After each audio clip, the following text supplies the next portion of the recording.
So this, believe it or not, is my first exponential medicine. Where the world have I been hiding? Oh my goodness. So when I tweeted out some time back and said, hey, I'm going to my first X Med, a good friend of mine tweeted me back and said, my goodness, are you in for a treat? And what he said was, X Med is the Burning Man of all healthcare conferences. Do I believe it? Oh my goodness, yeah! Ladies and gentlemen, we have made it. This is the closing keynote of X Med. Give everyone a round of applause. Yeah! What a fantastic 4 days it's been here in beautiful San Diego. Just wonderful.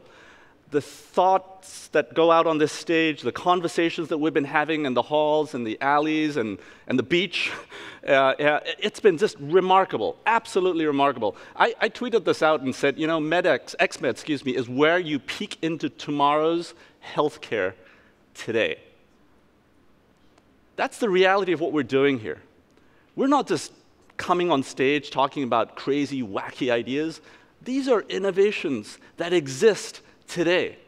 They say that the future is already here, that it's just not evenly distributed. Well, I'll tell you, the future is here at X Med. It's just not evenly distributed. So how do we do that? How do we scale this? How do we take all of the remarkable connections, the discussions that we've been having, and scale it? How do we take it to the next level?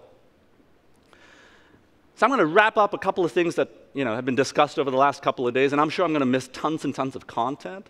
But I phoned a friend, Twitter. So here are a couple of things that have happened. Remarkable. The number of innovators, doers, that have come in from different parts of the globe is just absolutely remarkable. It's amazing. So Daniel kicked us off right at the first day. Do you remember this? Someone tweeted out saying it was 10 slides per minute. I think it was like 100 slides per minute. It was exponential, it was his speed. It was just remarkable. It was great. Oh, John, I love that pose. It was just absolutely remarkable. Discussions about AI for drug discovery. My goodness, just remarkable discussions around all of that. Breathtaking. Our breaths were taken away by this double lung transplant patient who came on stage and just shook our world. It was just absolutely remarkable.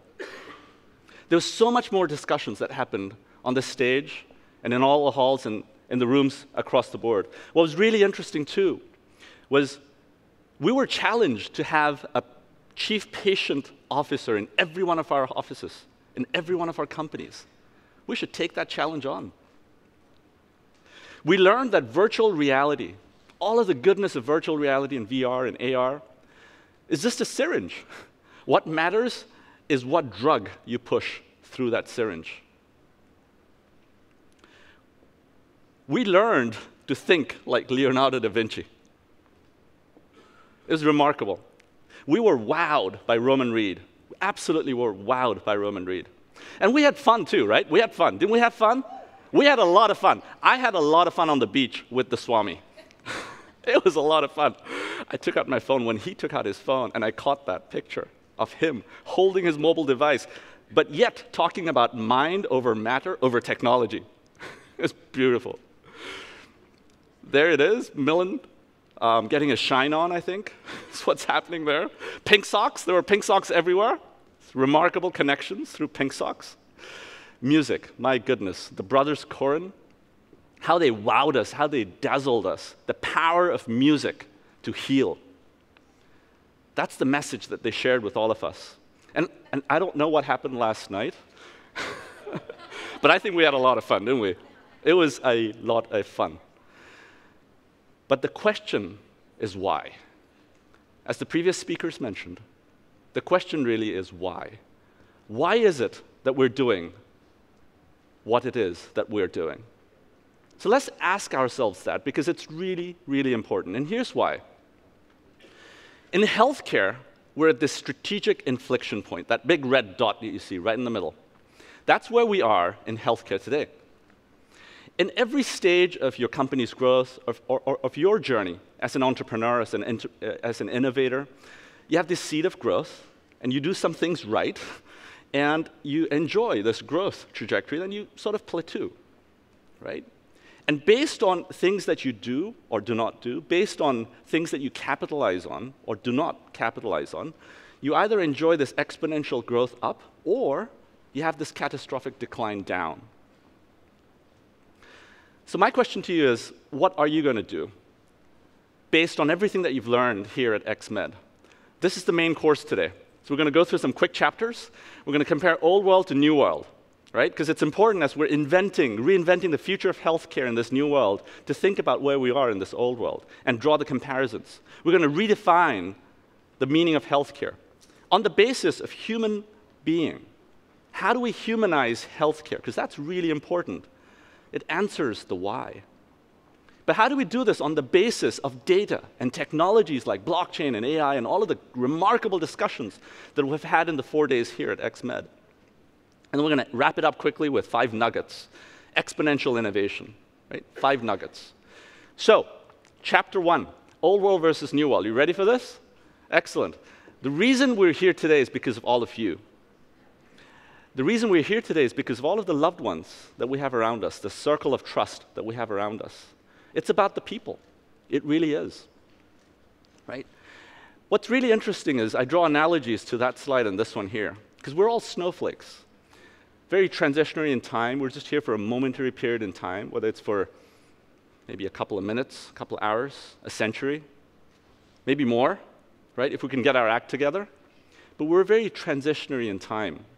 And when you look at all of us collectively, population health, as we call it, right? This population of congestive heart failure patients, the population of diabetics. It's beautiful. It's like the snowflakes that are falling down from the sky. Lots of commonalities across the board. It's just really beautiful.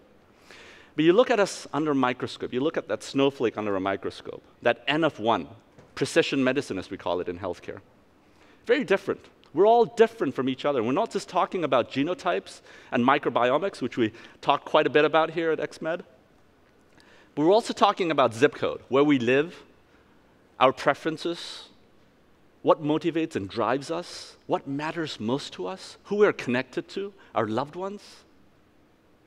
So this balance between the massive snowflakes that we all are and that N of 1, population health and precision medicine, that's what it's really about, finding that right balance and making sure that we're able to push that trajectory forward.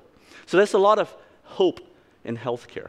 But there's also a lot of hype in healthcare. This is the Gartner hype cycle, the most recent edition that talks about the emerging technologies hype cycle. The question to you really is, how do you take all of that hope that exists in healthcare and the hype that clearly exists in healthcare and translate that to here? Hope and hype to here.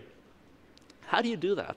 How do you do that on the basis of strong academic rigor and scientific processes? How do you do that on the basis of keen business acumen, not just on hunches that you throw out there, right? Lots of things in the hype cycle that we're talking about here, even today, like augmented reality and virtual reality, and we're pushing the boundaries of that here at X Med.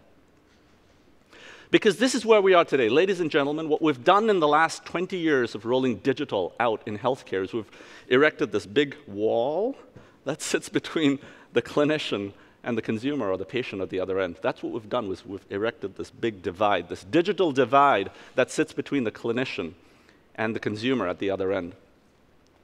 There's been this rapid adoption of electronic health record technologies just in the last several years because of meaningful use incentives and all of this fervor of embracing the digital form factor. It's gone from like 9% to 90% adoption, which is remarkable. We have zeros and ones like we've never had before. The problem is that it's all siloed, it's not talking to each other, and the problem also is that 44% of the time, physicians are spending their time with their backs to the patient. They're entering notes into their electronic medical record system. It's all about billing and documentation. And this has resulted in burnout. This has resulted in increased suicide rates amongst clinicians, not just physicians, nurses as well. This is Dr. Bob Wachter, who said, "I realized that my beloved profession was being turned upside down by technology." So old world versus new world, this is what I promised you, right? So really quickly, old world, we've designed solutions for regulations, HIPAA, right? I've never seen so much HIPAA as it exists in healthcare today. There has to be, for those of you who are in healthcare, there has to be an ICD-10 code for HIPAA. There has to be one. There has to. Well, we can't do that. Why not? HIPAA. We design solutions for regulations. How do we design solutions for empowerment? How do we empower patients? How do we empower clinicians to take charge of their destiny? What we've also done is we've created solutions that really generate burnout. A lot of burnout exists. How do we design solutions for joy? Innovation today is all about adding stuff. It shouldn't just be about adding stuff. It should be about simplifying, taking stuff away. Right? It's not just about adding bells and whistles and tabs and buttons and features and putting that in the release note. No, it's about simplifying. How do we do that? Healthcare today, we're swimming, we're drowning in bureaucracy. How do we get to an environment where we're celebrating in meritocracy? Merit. How do we reward merit? Because that's what we should be really pushing for. Application-centric. Is it EMR X? Is it PACS System Y? Is it this app or that app? That's where we are today. It shouldn't just be application-centric. It should really be person-centric. Today, it's really about interpretations. Was it calcification or was it cancer? What's the ICD-10 code for that cancer?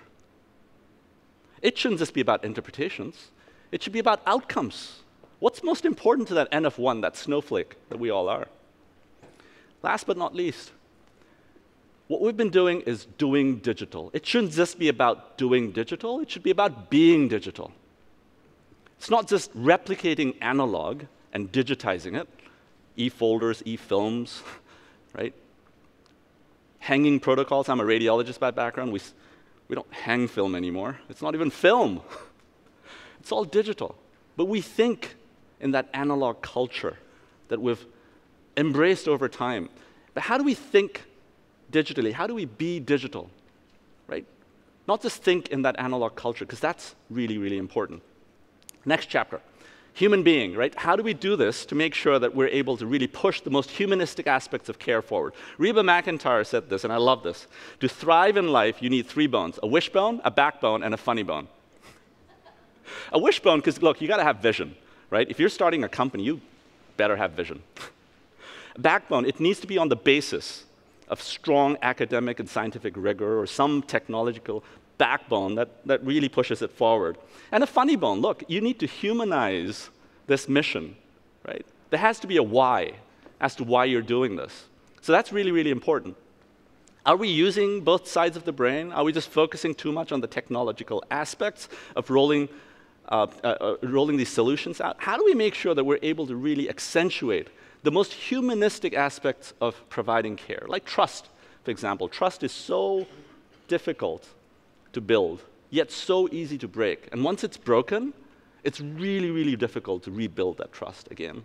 Right? Trust, empathy, communication, these are really humanistic aspects that we need to be accentuating with technology. We need to be doing this on the basis of data and technologies like AI and machine learning and all of the great things that we've been talking about. Because where we are right now is we have numbers galore. There's stories floating around us because we have so much digital content across the board, right? So whether it's about that eye exam that we had a year ago, the radiology report of my last scan, right, my blood pressure readings, we have digital stories that follow us across the board. But the data that we have access to today is just the tip of the iceberg. The data that we have access to today and we have contained within our electronic medical record systems, and we're still dealing with the challenges of interoperability, that's just the tip of the iceberg, because what we're really pushing for is the rest of the data that happens, that sits outside of the walls of the health system, right?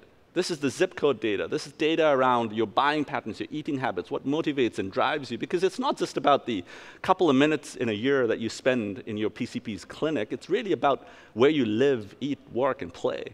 That's where behavior change really happens, and that's what's most important as we think about what's next.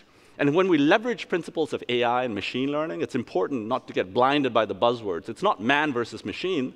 It's man versus man and machine. There's this thing called the cognitive bias codex, right? So what's important in this is that machines are actually, as it turns out, really good at many things that we're not very good at. So when I make a decision as a clinician, I might take into account like maybe 5, 10 data streams, if that. Machines, my goodness, they can look at thousands, if not millions of data streams at that point in time. So how do we capitalize on that and really leverage and augment the care that we're providing? AI shouldn't be artificial intelligence in healthcare. I want to take artificialness out of healthcare. Technology has been that artificial divide. AI should be augmented intelligence. How do we leverage machines to make us better human beings, to connect better with the patients that we're trying to treat across the board? So 5 quick nuggets, right? These are the themes that we've been talking about throughout the 4 days of X Med. The complexity, the access to data, security, privacy, culture, and new care models. So I'm going to go through this really quickly with you. It's really important to focus, really critical to focus. We need to learn to set our course by the stars, not by the lights of every passing ship. It's important not to get blinded by buzzwords. It's important to make sure that you're managing complex change well. So here are the components. I'm going to walk you through this really quickly. It's really intriguing.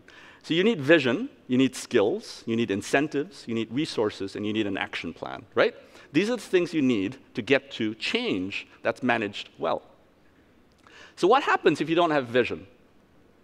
You have everything else, you don't have vision, you get to confusion.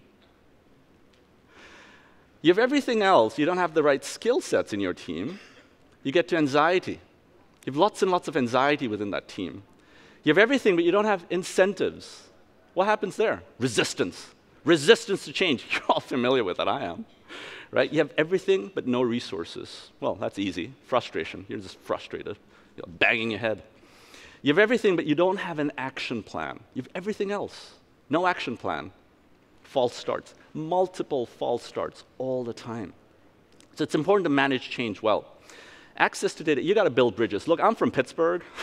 Most number of bridges in any city globally is in Pittsburgh. You got to build more bridges, right? But it's not just about the data. We talk about how data is liquid gold and data is really valuable. We have 27 petabytes worth of data at UPMC. It's doubling every 18 months. It's not just about the data. It's how you convert the data to information, how you convert the information to knowledge. You marry that knowledge with evidence-based guidelines and best practices and clinical protocols and the preferences of that N of 1 that's in front of you. And you get to insights. And you take those insights and you get to behavior change, because that's what it's about. It's about behavior change. But the way to get to behavior change is through those nudges. So it's not about data. It's about all of those things, the humanistic aspects that really accentuate the data and bring out the goodness of what data can achieve. It's important for us to get on the driver's seat. The bus is leaving. It's left the station, right? So are you on the bus or are you not on the bus? If you're on the bus, are you on the driver's seat or on the passenger seat? I think all of us want to be on the driver's seat. It's really important to do that. Innovation, if done well, makes technology invisible. How do we use technology to make technology invisible? That's the challenge I put in front of you. So culture, I'm going to spend just a minute on this, because culture is really, really, really important. You have to manage culture right. This is where we're in healthcare today. We have this culture clash, right? As a clinician, nurses, others, scientists, researchers, we believe in evidence-based guidelines, best practices. If it's worked before, do more of it. And then comes the innovators, the entrepreneurs, the startups. And we're saying, hey, here's this brand new way of doing things. Trust us, it'll work.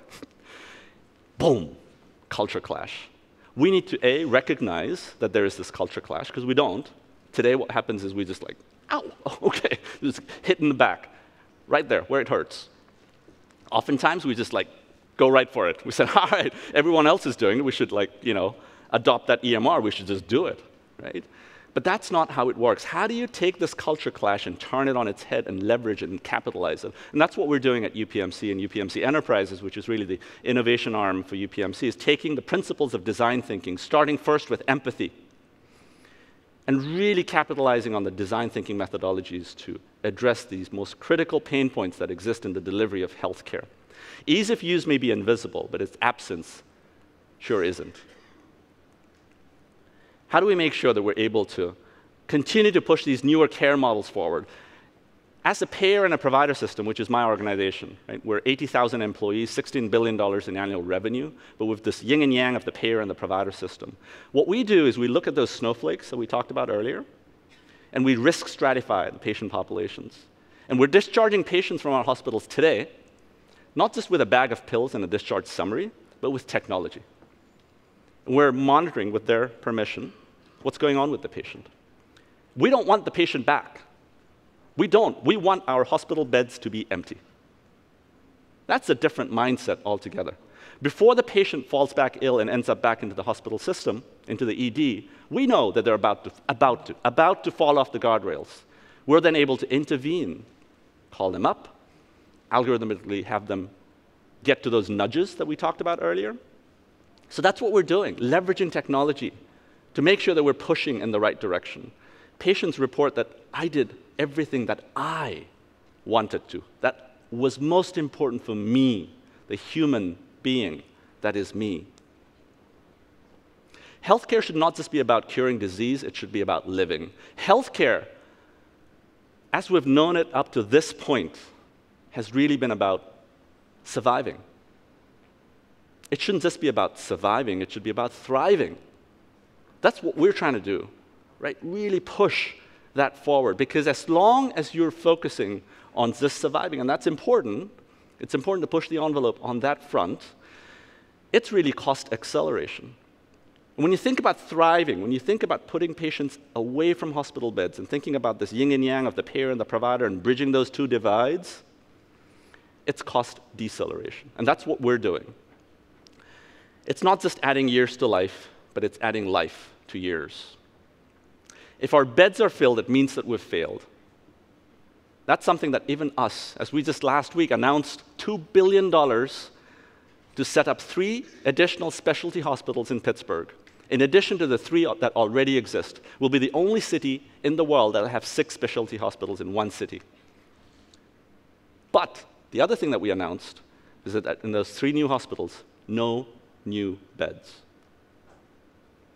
A massive infusion of technology and innovation, but no new beds. So in this environment where healthcare really is the Titanic, how do we make sure that we have speedboats, that all of us leverage all of the learnings that we've had here at X Med and create these speedboats for change, create these speedboats to have impact and scale innovation to the nth level?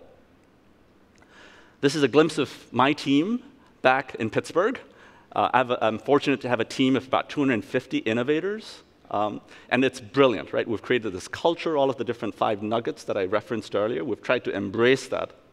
And we're taking all of the innovations that we're talking about here at X Med and trying to really scale this to the next level. We're putting our money where our mouth is. We're actively investing into companies, looking at entrepreneurs and startups.